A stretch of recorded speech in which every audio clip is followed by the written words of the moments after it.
Então, uma boa noite a todos. Já chegamos no outono, então essa hora das 18 horas já é noite aqui no Rio Grande do Sul. Queremos agradecer a presença, mesmo que virtual, dos nossos amigos que nos acompanham e que gostam de estar ouvindo um pouco das mensagens que o nosso Evangelho traz.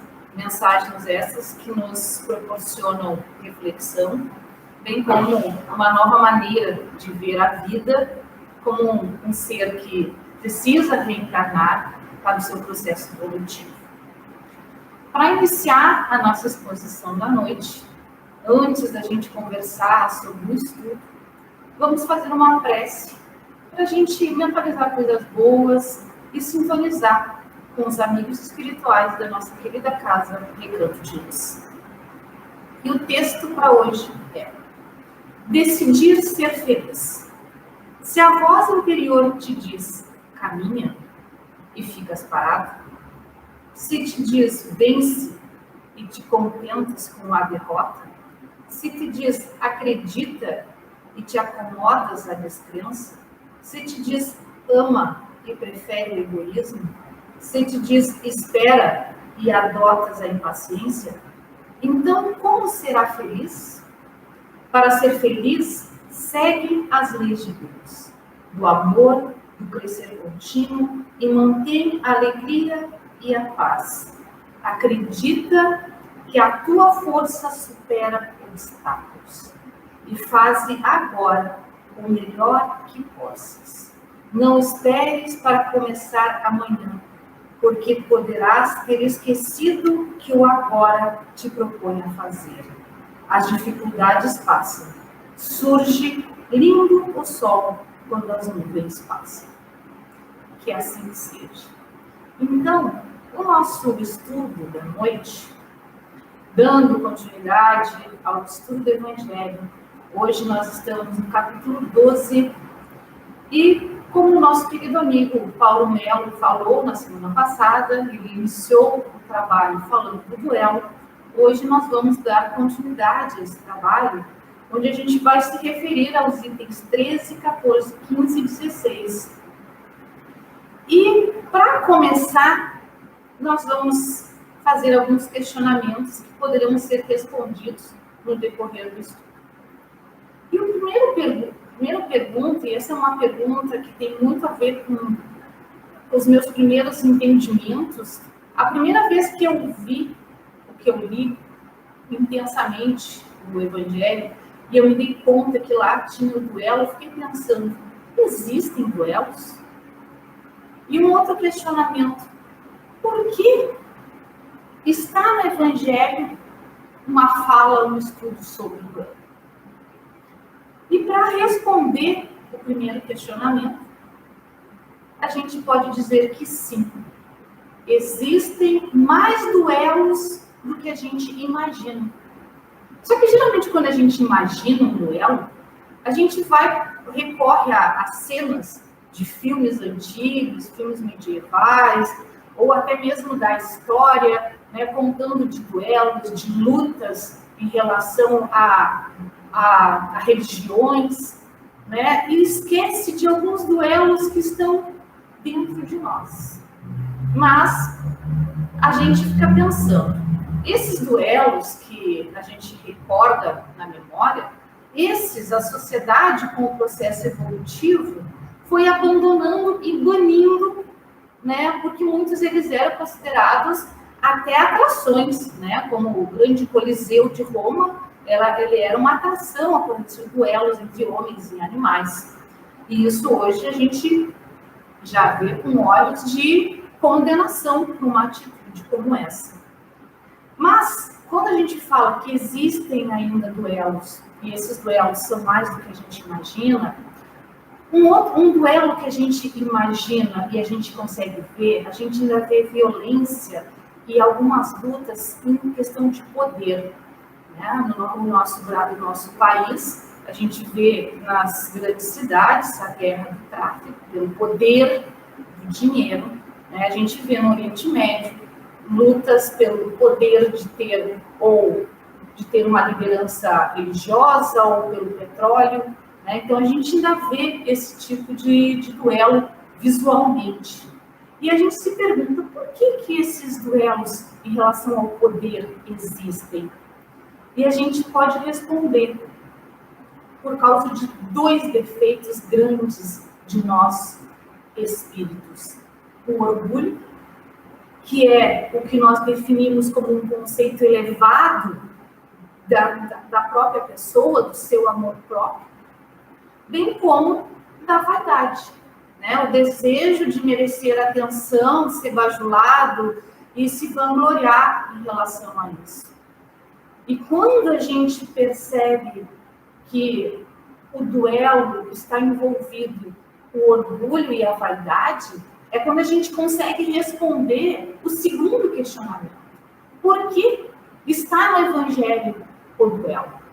Porque os espíritos intuíram Kardec, ou nem digo intuíram, mas deram a condição para Kardec colocar lá no Evangelho, né?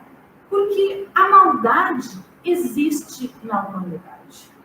O mal é criação do homem, não é criação de Deus. Nós sempre estamos vivendo em cima dos nossos, atrás dos nossos excessos, nem em cima, nem atrás dos nossos excessos, das necessidades supérfluas que nós mesmos criamos para a nossa vida. E assim, nós vamos tirando ou vamos nos desviando do caminho correto, né? Quando a gente coloca, não dá limites à nossa condição de raciocínio e o nosso livre-arbítrio vai levando, né, vai nos conduzindo a situações que não são as desejadas pelo nosso Criador. Desta forma, né, quando o duelo está colocado para estudo no Evangelho, é porque no Evangelho nós encontramos a lei de Deus, que é a lei natural. Deus criou a lei de Deus, a sua lei natural, dentro de uma concepção do bem, dentro de uma concepção do amor, dentro de um universo harmônico, que tudo funciona da melhor maneira possível.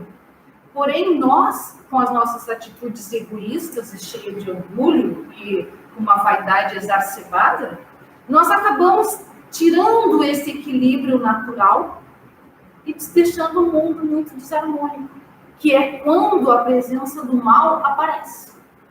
Quando tiramos o universo desse processo natural, que tudo funciona, e se a gente parar para observar a natureza, se a gente parar para observar o nosso corpo humano em si, tudo funciona perfeitamente. Então, isso tudo é o bem.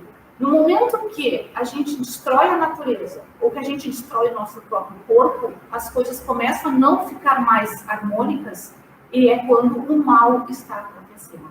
Então, é essa relação que a gente até poderia pensar. Então, é o duelo, o bem contra o mal. É isso que a gente discute dentro dessa relação do duelo no Evangelho. Então, o que a gente deve ter como consciência, né, é que as leis de Deus, elas são amor, justiça e caridade. São propostas tão embasadas numa relação de bem que não tem como a gente querer mudar isso ao longo dos tempos. Há essa necessidade de nós, homens, civilização, que hoje está encarnada na Terra, e muitas que virão até o processo regenerativo, compreender que ele não tem capacidade, nem tem condições de lutar contra algo que é natural, ir contra as leis de Deus, essa naturalidade. Quando a gente luta contra essa naturalidade, a gente cria processos que vêm contra a nós mesmos, que nos autodestrói. Então, nós duelamos algo que é provocado por nós mesmos. E a gente não se dá conta, muitas vezes, que nós estamos provocando um duelo íntimo que só nos destrói. Então, o que a gente pode, por que a gente condena esse duelo? né? Porque o duelo, dentro do que está acordado nas leis de Deus, a gente vai atentar contra a vida, ou contra a vida do próximo, ou contra a nossa própria vida. E isso a gente, lá no Evangelho está escrito, né?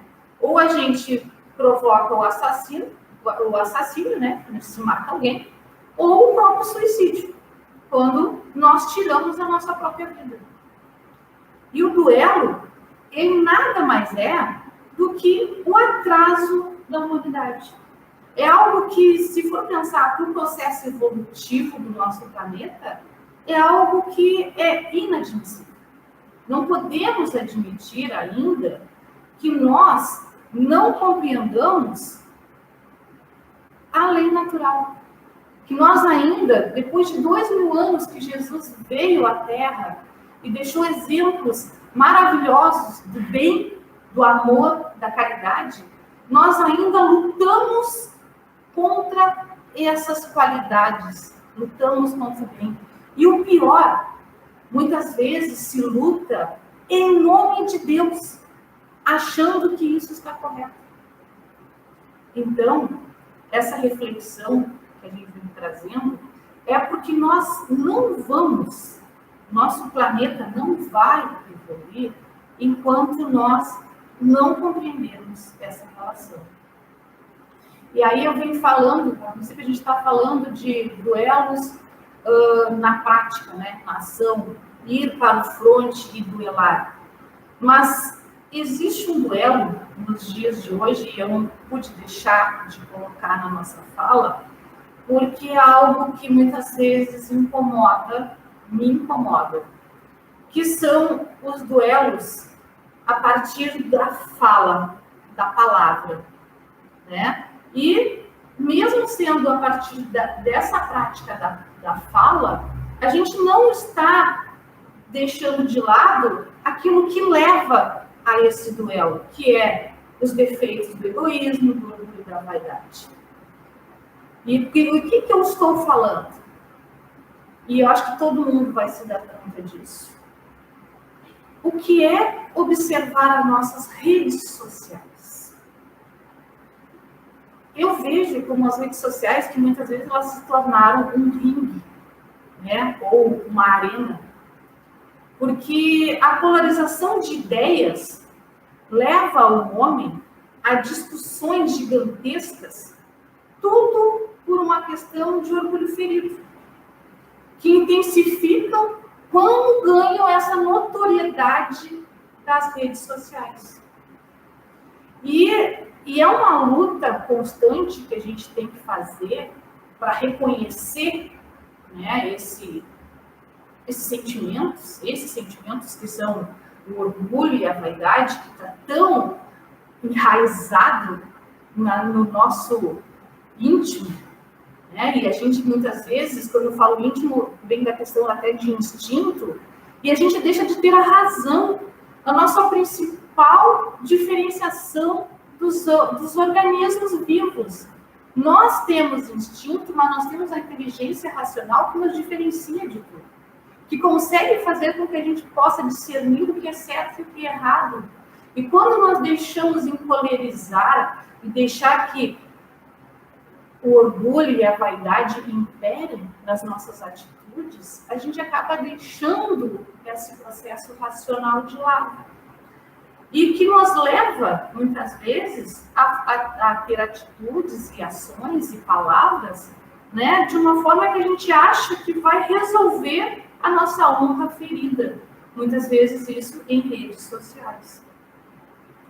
E a gente vai compreendendo, com o passar do tempo, quando a gente começa a fazer um olhar mais crítico sobre as nossas ações, sobre as nossas compreensões, que mesmo que tenha sido banido de praças públicas, né, e não se usa mais espadas para duelar, a nova arma hoje uma das novas armas de hoje é a palavra, que destilam mágoas, raivas e até mesmo ódio.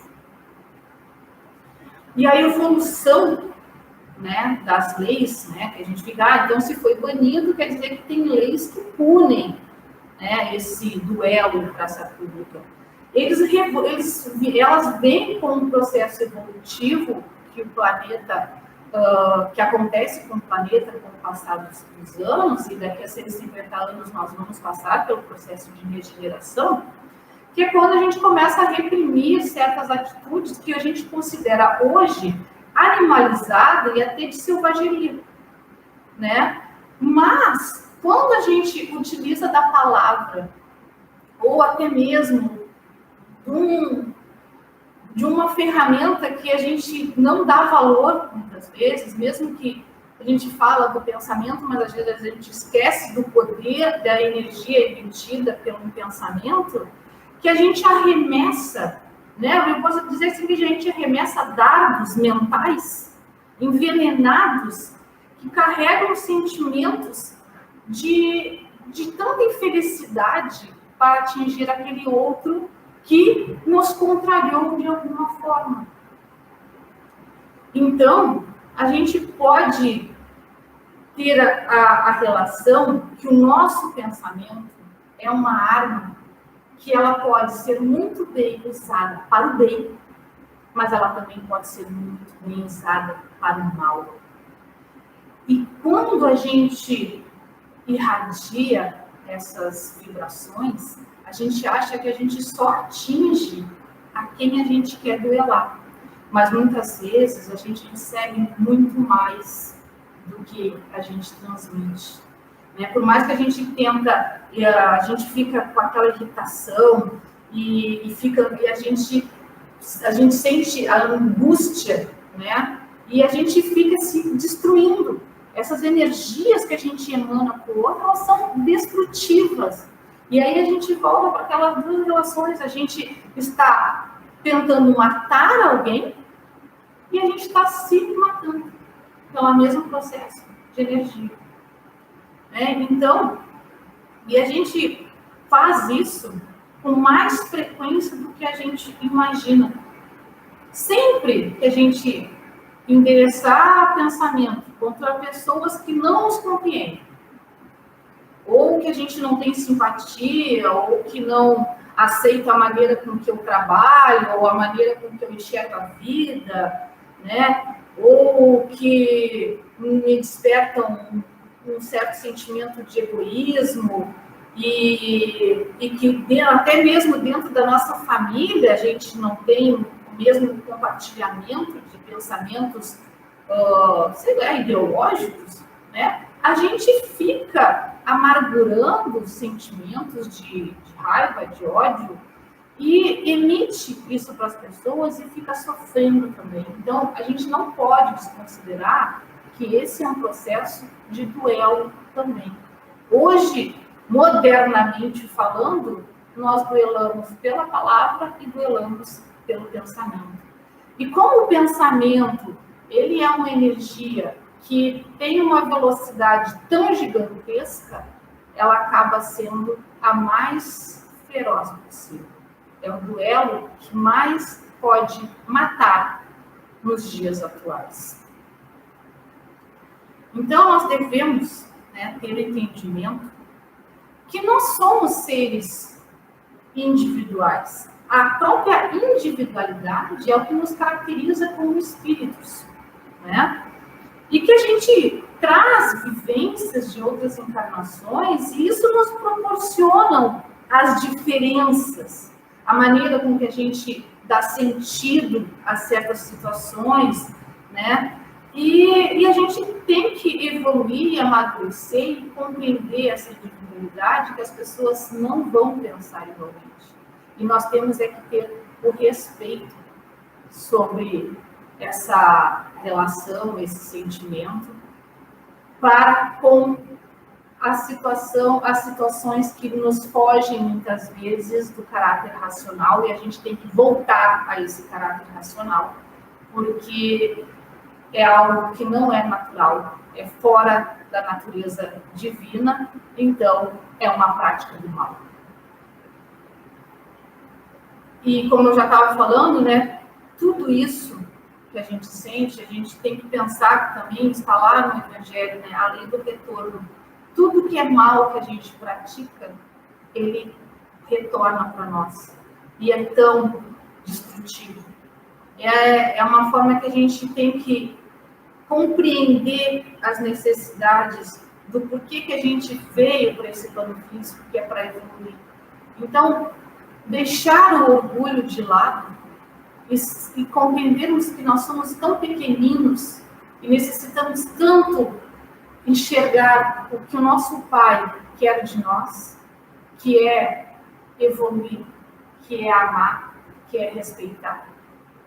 Que possamos nós ter esse sentimento muito bem exaltado na nossa vida. Mas aí a gente pode perguntar, mas aonde que eu vou me apegar para eu ter essa compreensão? Olha, da onde nós estamos falando? Eu não estou falando, porque tudo que eu venho relatando, eu não tirei do nada. Eu tirei do Evangelho. Livro este que é constituído de um processo de ensinamento moral que, se nós seguíssemos à risca, nós chegaríamos no final desse processo reencarnatório atual muito evoluído. É uma pena que nós ainda não conseguimos compreender a grandiosidade do que está dentro do Evangelho. Porque a Terra, ela ainda está num processo de evolução, mas num processo de evolução que depende de nós. Como a Terra hoje é classificada como um planeta de provas e expiações, onde o mal impera, e se o mal é criação do homem, depende muito mais de nós vencer esse mal que está dentro de nós, dentro das nossas atitudes, para que as leis de amor do nosso querido Pai possam fulgurar. E assim, mudando a nossa conduta, nós vamos auxiliar o planeta no caminho da regeneração. Então, é seguindo os ensinamentos de Jesus, que estão contidos no Evangelho, que iremos encontrar o caminho da implementação do bem. Então, não nos cabe fazer discursos e não a prática. A gente tem que praticar o exercício de ser algo, de ser um ser bom, né? De fazer o bem ao nosso próximo. E desta maneira, aos poucos, né, nós vamos começar a encontrar o caminho certo. E se a gente persistir nesse hábito de fazer o bem ao próximo, nós vamos começar a nos tornar seres bons, né? Então, a gente vai ter a relação de que vai decorrer ainda, assim como já decorreu milhares de anos, para que começasse a mudar as atitudes e banir os duelos em praça pública, ainda vão levar alguns anos e milhares de anos para que a Terra passe a ser um planeta de felicidade, onde não vai mais existir o mal. Então, nós estamos num momento onde o mal impera, que é provas e expiações. Vamos passar por um planeta de regeneração, onde o bem vai ser maioria, mas ainda vai existir o mal, para depois um mundo feliz, onde não exista mais o mal. Mas isso depende da nossa educação espiritual. E é o Evangelho que vai nos evangelizar e vai nos dar a consciência de que a espiritualidade deseja que nós compreendamos a nossa responsabilidade no processo evolutivo do nosso planeta, consequentemente, o nosso processo evolutivo. Então, que nós tenhamos mais amor, menos orgulho, menos vaidade e razão das nossas atitudes, para que o duelo íntimo que nós temos entre nós e a vida e o nosso próximo seja coisa do passado e não seja mais nem falado, nem relacionado entre nós, seres humanos hoje encarnados e, consequentemente, espíritos trabalhadores da nossa seara do bem, da pátria maior. Então, agradecidos por mais uma oportunidade de conversar com vocês, um tema que é instigante, que é difícil, porque a gente está falando de nós mesmos, são práticas que a gente faz, como eu estava falando, irracionalmente, quando a gente perde a razão. Todos nós somos imperfeitos, isso é algo que é muito importante a gente refletir diariamente no orar e vigiar. E quando a gente fala vigiar, a gente fala vigiar as nossas atitudes, os nossos duelos de pensamento e de palavras. Que tenhamos, então, muita paz no nosso coração, que possamos estar sempre mentalizados no bem e no amor, e que o nosso Mestre Jesus e a espiritualidade nos acompanhem por mais uma semana, que nosso lar se encha de paz e de luz, e até o próximo sábado. Muito obrigada e boa noite.